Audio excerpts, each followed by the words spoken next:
ওমর আব্দুল্লাহ তিনি বলছেন যে যেভাবে পাকিস্তান জম্মুর ওপর ড্রোন হামলার চেষ্টা হয়েছে 1971 এর পর আর কখনো এমনটা হয়েছে বলে মনে পড়ে না। শুনুন। जो सिविलियंस को निशाना बनाने की कोशिश की गई, जिस तरह जम्मू शहर पे उन्होंने ड्रोन का हमला किया, मुझे नहीं लगता है कि 71 वॉर के बाद कभी इस तरह जम्मू शहर को निशाना बनाया गया हो।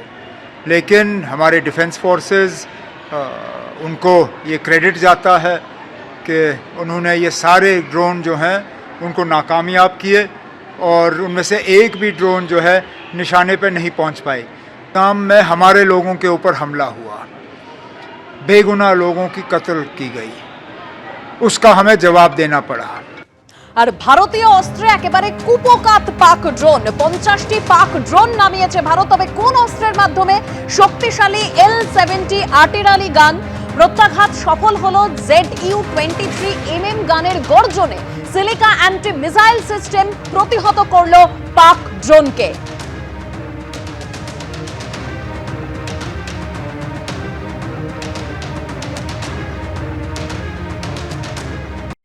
L-70 অ্যান্টি এয়ারক্রাফট গান কিন্তু অনেক পুরনো, কিন্তু এটা বোফোর কোম্পানি তৈরি করে এবং এরা প্রত্যেকটা সময় এটাকে মডিফাই করতে থাকে এবং এটা অত্যন্ত নির্ভরশীল অ্যান্টি এয়ারক্রাফট গান। 223 এটা রাশিয়ান গান।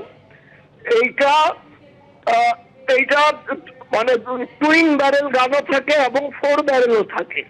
তো এখানে ব্যবহৃত হয়েছে খুব হালকা গান, মানে এইটা পাহাড়ের চূড়াতেও নিয়ে যাওয়া যায়। আর থার্ড বস্তু আপনার ছিল সিল্কা।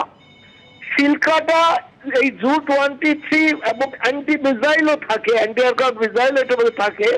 এটা সেলফ প্রপেলড, এটা নিজের থেকে চলতে পারে।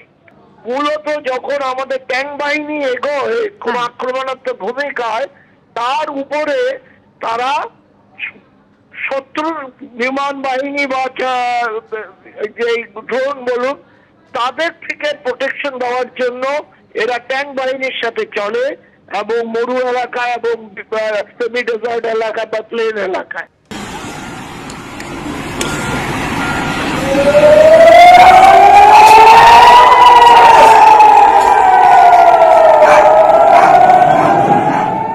প্রস্তুত রয়েছে ভারত সব রকম নাশকতা যাতে রুখে দেওয়া যায়, সেই জন্য দেশের বিভিন্ন জায়গায় কড়া নিরাপত্তা ব্যবস্থা। আর এরই মধ্যে বিকেল 5:30টায় যেরকম তথ্য সামনে আসছে, বিদেশ মন্ত্রকের সাংবাদিক বৈঠক রয়েছেন, প্রেস ব্রিফিং দেবে তারা।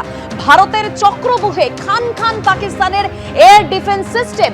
ভোর 5:44-এ পাক অধিকৃত কাশ্মীরে পাক সেনা চৌকি ধ্বংস করে দেওয়া হয়েছে। পাক সন্ত্রাস নিয়ে ব্রিটেনের সঙ্গে বিদেশমন্ত্রী জয়শঙ্করের কথাও হয়েছে।